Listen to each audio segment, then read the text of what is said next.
heartbeat. Wala na siyang heartbeat. Kuha ko ng picture. Ito lang yung kaisa-isang picture na makikita mo tumitibok yung puso niya.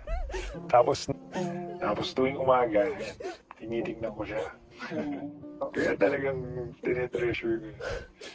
Tapos ano nangyari? Nalaman namin mababa yung heartbeat, 65 lang. So that same day, pumunta kami sa ospital, tinanay namin habulin. Baka ma-save pa yung baby. Ginawa namin lahat.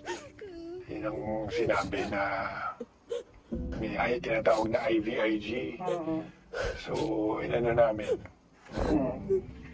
Sanayin namin i-save.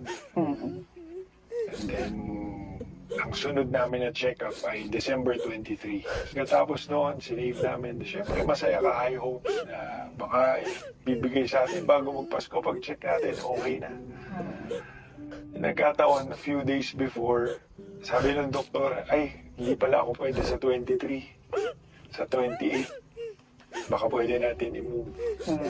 So, syempre, hanggang 28, expecting ka. Tapos, hindi ko lang din sinasabi sa kanya, meron akong mahilig talaga akong mag-research ng mga miracle stories tungkol sa pag ang heartbeat ba is 65, may chance pa ba? Kasi when the heart starts beating, dapat 100 na or 100 above at a certain time. Pero nagdumating yung December 28, hindi ko makakalimutan, magkahawa kami ng kamay, pagpasok na gano'n, kita na namin kagad yung embryo, yung baby, pero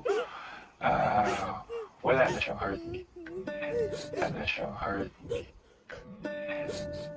Yung meron bago, may color. Pag may walang color, wala na siyang life talaga. So nagkatingin na kami, wala na lang kami.